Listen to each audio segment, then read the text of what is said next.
வணக்கம் நேயர்களே, welcome back to another episode. இன்றைய நிகழ்ச்சியில் மெய்ப்பொருள் நாயனார் என்பவர் சைவ சமயத்தவர்களால் பெரிதும் மதிக்கப்படும் 63 நாயன்மார்களில் ஒருவர் ஆவார். இவர் சேதிநாட்டு திருக்கோவலூரிலிருந்து அரசாண்ட குறுநில மன்னர் குலத்தில் அவதரித்தார். அக்குறுநில மன்னர்குலம் மாதொருபாகனார்க்கு வழிவழியாக அன்பு செய்து வந்த மலையமான் குலமாகும். நாயனார் அறநெறிதவராது அரசு புரிந்து வந்தார். பகையரசர்களால் கேடு விளையாதபடி குடிகளை காத்து வந்தார். ஆலயங்களிலே பூசை விழாக்கள் குறைவர நடைபெற கட்டளை விட்டார்.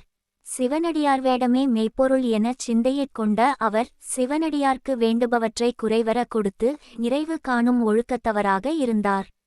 இவ்வாறு ஒழுகிவந்த மெய்ப்பொருள் நாயனாரிடம் பகைமை கொண்ட ஒரு மன்னனும் இருந்தான். அவர் பெயர் முத்தநாதன். அவன் பலமுறை மெய்ப்பொருளாளருடன் போரிட்டு தோல்வியுற்று அவமானப்பட்டு போனான். வல்லமையால் மெய்ப்பொருளாளரை வெல்ல முடியாது எனக் கருதிய அவன் வஞ்சனையால் வெல்லத் துணிந்தான். கருத்த மனத்தவனான அவன் மெய்யெல்லாம் திருநீறு பூசி சடைமுடி தாங்கி ஆயுதத்தை மறைத்து வைத்திருக்கும் புத்தக முடிப்பு ஒன்றை கையிலேந்தியவனாய் கோவலூர் அரண்மனை வந்தான். வாயிற்காவலர் சிவனடியாரென வணங்கி உள்ளே போகவிட்டனர். பல வாயில்களையும் கடந்த முத்தநாதன் பள்ளியறை வாயிலை அடைந்தான். அவ்வாயிற்காவலனான தத்தன் தருணமறிந்து செல்லல் வேண்டும், அரசர் பள்ளி கொள்ளும் தருணம் எனத் தடுத்தான். வஞ்சமனத்தவனான அவன் அரசர்க்கு ஆகமம் உரைத்தற்கென வந்திருப்பதாயும் தன்னை தடை செய்யக்கூடாதெனவும் கூறி உள்ளே நுழைந்தான். அங்கே அரசர் துயின்று கொண்டிருந்தார். அங்கேயிருந்த அரசி அடியாரின் வரவு கண்டதும் மன்னனை துயில் எழுப்பினாள். துயிலுணர்ந்த அரசர் எதிர்சென்று அடியாரை வரவேற்று வணங்கி மங்களவரவு கூறி மகிழ்ந்தார். அடியவர் வேடத்திருந்தவர் எங்குமில்லாதோர் சிவாகமம் கொண்டு வந்திருப்பதாக புத்தகப்பையை காட்டினார். அவ்வாகம பொருள் கேட்பதற்கு அரசர் ஆர்வமுற்றார்.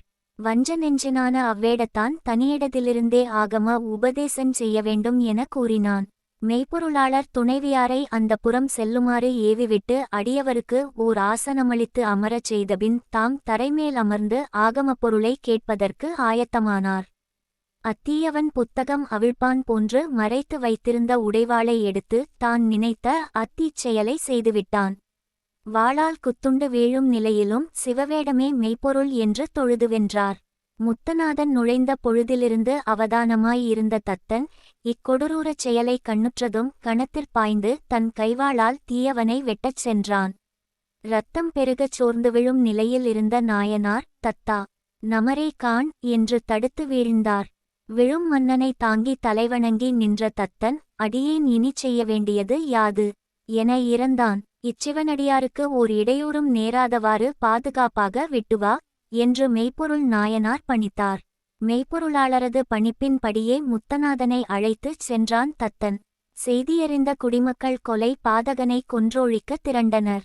அவர்களுக்கெல்லாம் அரசரது ஆணை எனக் கூறித்தடுத்து நகரை கடந்து சென்று நாட்டவர் வராத காட்டெல்லையில் அக்கொடுந்தொழிலனை விட்டு வந்தான் தத்தன். வந்ததும் அரசர் பெருமானை வணங்கி தவவேடம் பூண்டு வந்து வென்றவனை இடையூறின்றி விட்டு வந்தேன் எனக் கூறினான்.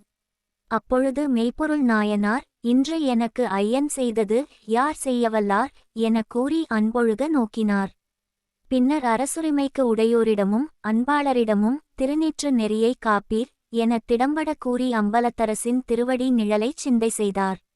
அம்பலத்தரசு அம்மையப்பராக மெய்ப்பொருளாளன்பாருக்கு காட்சியளித்தனர். மெய்ப்பொருளாளார் அருட்கழல் நிழல் சேர்ந்து இடையராது கைத்தொழுதிருக்கும் பாக்கியரானார். உங்களுக்காக நமது சானல்ஜியில் தினம் ஒரு நிகழ்ச்சி ஒலிபரப்பு ஆகிறது. நிகழ்ச்சிகளை கேட்டு ரசியுங்கள், கருத்துக்களை சொல்லுங்கள். வணக்கம்.